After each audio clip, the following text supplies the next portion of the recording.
of eclipsing pioneer generation of the freedom struggle.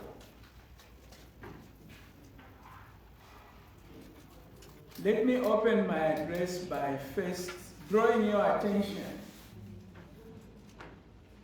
to one statement by the revolutionary Frantz Fanon on the issue and the topic that we are addressing now. I think there's a PowerPoint being shown. Each generation must, out of relative obscurity, discover its mission, fulfill it, or betray it. We must rid ourselves of the habit of minimizing the actions of our fathers or feigning incomprehension when considering their silence and passivity. They fought as well as they could, with the arms that they possessed then, and if the echoes of their struggle have not resounded in the international arena, we must realize that the reasons for this silence lie less in their lack of heroism than in their fundamentally different international situation of our times. It needs more than one native to say, "We've had enough," before we could hold today on our own, certain of our victory. Yes, it needs, it takes, it has taken, it will always take more than one native to say we have had enough and contribute to a society to move forward towards freedom. In my address, I should have said, given recognition of the people we have called former freedom fighters. I don't know whether they accept that. Does being a freedom fighter stop? I think that a freedom fighter is a freedom fighter forever.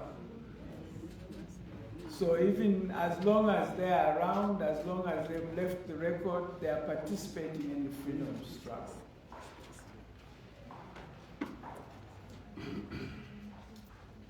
Mbikusita Lewanika was the founder President General of the Northern Rhodesia African Congress in 1948, and he served up to 1951. Earlier than that, at the age of 24, he was the founder secretary of the first urban welfare society in Livingstone. And yet, is hardly mentioned in the Zambian history books, in the Zambian politics. He does not even have one pit latrine named after him. He does not even have one pit latrine named after him. And history will enlighten us as to why. When we talk of politics and pitfalls, maybe I should define my idea. Politics is about power.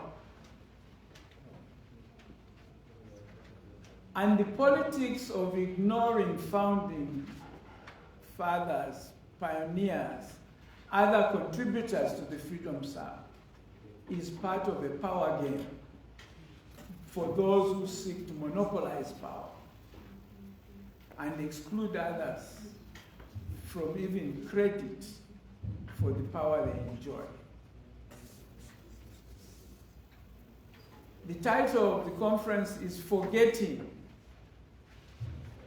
I don't believe there is any forgetting, because I don't believe you can forget something purposely.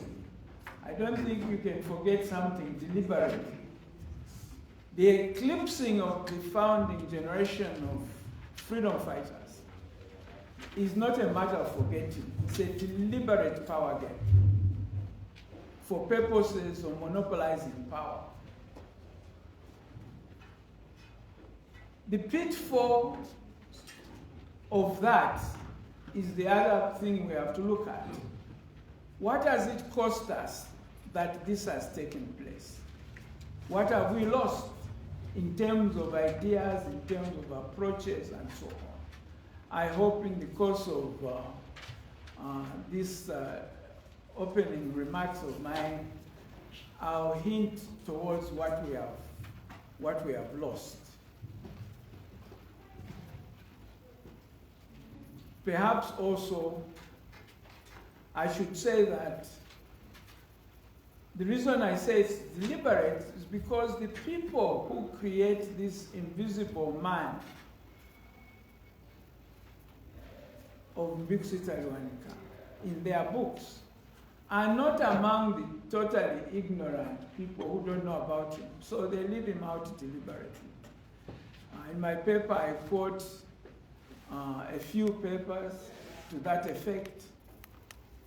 And the hint also comes from one of the books by a Canadian professor who wrote a book called The Elites of Barotseland. And he's concluded that Mbikusita Lewanika is the bête noire, the black sheep of UNIP. So part of the explanation is that he was regarded as such. But there are other writers, such as the one who wrote a book called Zambia, Richard Hall, who found that everywhere he looked in the history records of Zambia, this name kept popping up, and he concluded that he was ubiquitous. So the challenge is that, was he a black sheep or was he ubiquitous? And in terms of this invisible man treatment, I would like us to refer to a quote from a book by Ralph Ellison called The Invisible Man. I'm a man of substance, of flesh and bone, fiber and liquids. I'm invisible, understand, simply because people refuse to see me. It is sometimes advantageous to be unseen, although it is most often wearing on the nerve. Then, too, those of poor vision are constantly bumping against you. Or again, you often doubt if you really exist. It is when you feel like that, you begin to bump people back. You ache with the need to convince yourself that you do not exist in the real world, that you are part of all the sounds and anguish, and you strike out. So I take it that this conference, which is commendable, very necessary, and the nature of which should continue, is part of fighting back on behalf of those who have been unfairly and to the injury to Zambia declared invisible. We should fight on their behalf to stop being invisible.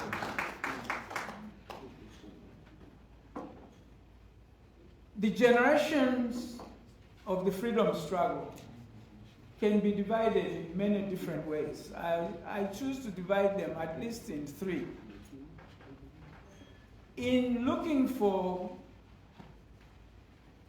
freedom fighters, we should not forget the African indigenous kingdoms that were the first respondents to the onslaught from Europe. They should also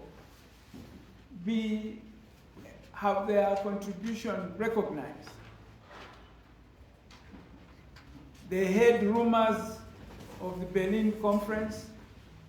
They got news of what had happened in the Cape area against Pondos, Tambos, the wars, the Zulu wars, right across the Zambezi, the guns that destroyed the Matabele Kingdom were nearby. So they had to find ways to respond, and they did find ways to respond. So they should be among those people you have. The next generation are those who tested Western education for the first time, the first to test Western education. Among these is Mbikusita Lewanika. Among these is Dr. Dankwa in Ghana. Among these is Jomo Kenyatta. Among these is Dube, the founder president of the African National Congress in South Africa. They used their exposure to Western education, first and foremost, to support and assist the indigenous African kingdom in their resistance. Secondly, as they got jobs in mission station, in European enterprises, they used their education to set up welfare association to improve the condition of service of Africans, the human development aspects of Africans. And the first of these welfare association in northern Rhodesia was in Mwenzo. We've already heard mention of Donald Swale. He chaired that. And it should also be mentioned that President Kaunda's father was among those who founded that West in 1924. The first urban one in Livingstone is the one in which Mbikusita Lewanika became a founder secretary in 1929, although they are contradictory. In his own correspondence, he mentioned that it started in 1928, but most official statements say it started in 29. I suspect it's because it started informally, and it took time for the authorities to recognize it and to start consulting it, maybe in 29. Then, in 1933, the same Livingstone Society Association made an attempt to actually start a Congress movement in Kafue in 1933. They were blocked. There were others later on who tried again in 1937. It did not go very far, but I'm told there's a paper on that, so we know about that. So that the formation of the Northern Rhodesia African Congress in 1948 was another attempt. And there was a conscious effort to ensure that this effort itself should not fail. So it was a delicate matter how to have it recognized. So a leadership which was tactful enough to manage that honor embarked on that task successfully in 1948. To form the first, I normally call it the first overtly political organization, because it was a movement of the whole African nation. It was not a political party, it was a national movement. Parties, in a sense that we know it as sections of the same society, were to come later, maybe after 1958. So that that generation, as Fanon says, each generation has a mission to take up or to betray. What was that generation's mission? I've said what they did, but their real direct mission was to ensure that in Barosland and Northern Rhodesia, they hold off the pressures of creating a European settler colony like in Southern Rhodesia. That was their first challenge. That was their mission, to stop Northern Rhodesia and Barosland becoming a European settler colony. In the 1920s and 30s, the few European settlers in Northern Rhodesia, together with the settlers of a larger number in Southern Rhodesia, began advocating for amalgamation of the two so-called Rhodesias. That became the second mission of this generation, to fight against those proposals to amalgamate Northern Rhodesia with Southern Rhodesia. In the 1940s, after consulting with the British authorities, the white settlers shifted gears and switched to demanding federation, which they thought was more acceptable to the British government. So the second mission of this first generation was to stop the imposition of the federation. And I think that they did fulfill their mission. They did not betray it. Maybe I should pause for another. From Mbikusita, Lewanika, fighting does not mean using abusive language, making fiery speeches, and passing on strong-worded and threatening resolutions, which means nothing and cannot be carried out. This is a hint to where he was misunderstood. He thought that fighting did not mean abusive language. And he believed that you could fight the interests of Africans. He also believed that we had to fight for the interests of all of the Northern Rhodesians, rather than in sections. Next. Another Mbikusita Lewanika quote: "No alienation of native lands to individuals or private companies. While native reserves, native trust lands are held firmly for Africans, the Africans cannot be neglected and exploited by industrialists, farmers, as they might otherwise be. From the trend of events in this country, it is noticeable that there will be great pressure brought in the next few years on the government to make native lands available. I believe it would be unwise for Congress to stand firm for such a total prohibition of, but I think that we must insist that on the control of the land remaining in the hands of the trustee that has African interests at heart. Alienating of native lands to Europeans should, I consider, be restricted very strongly. Good African land in the reserves and trust lands can be developed by cooperatives and African marketing to the benefit of the African population. The capital required is in the government's hands, accumulated for many years from income tax payments, which see profits made out of cheap African labor. The basic principle is for us to say, help us to develop our lands, and do not take them away from us to exploit for private profit."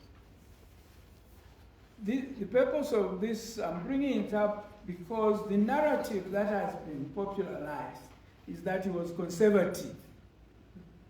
You notice there's nothing conservative about that. You could lecture about that. Even the present government is more conservative than that.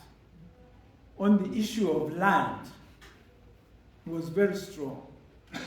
And this he said in 1951 in his last speech as President of Congress. There are other quotations I'd like you to hear from him from that period, so that as you review his contribution, in terms of ideas, in terms of the objective, rather than the temperament, how non-conservative he was. The economy of Northern Rhodesia is at present based on the production of copper, which is much in demand today due to the unsettled conditions of the world. As soon as the world conditions are settled, which they are bound to be in the course of time, copper will not be needed as much, and the economy of the country is bound to be crippled. It is therefore essential that some basic industry which supply to everyday needs of the people should be developed on full scale, and that the majority of the population should be involved in those industries. These basic industries cannot be anything but agriculture. More than 70 years after that statement was made in 1951, 60 years after independence, that remains relevant. It remains relevant as some of the ideas that we should not lose because we want to turn their contributors into invisible persons. Next. Of Mbikusita's leadership characteristics, it can be said of him that he had great resilience, sharp focus on the essential, supreme self-confidence that did not require feeding on unpopular support and majority approval. Mbikusita Lewanika's leadership style was team leadership, search for common ground, and patience in seeking consensus. Foresighted principle realism above narrow opportunistic emotions, disinclination to look up to populism and its short-term rewards in politics.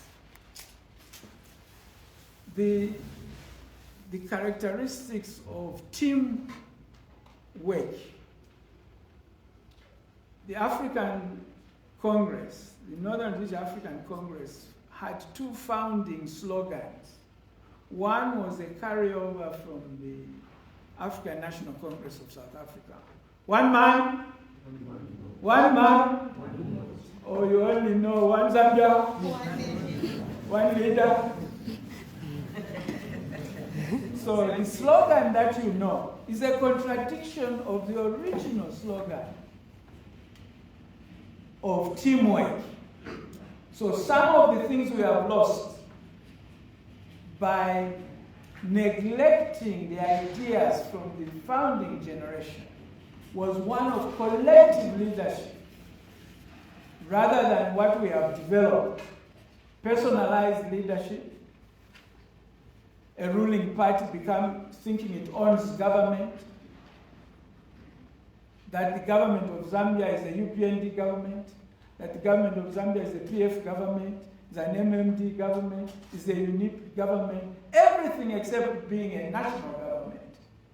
That is what we have lost. That's what we have to recapture from learning from history. Next and last. Pitfalls of these leadership characteristics. There's an underlying attitude threading through all these characteristics. This, on the one hand, a consistent courage that places foresighted, principled realism above narrow, opportunistic emotions, and disinclination to look up to populism and its short-term rewards in politics.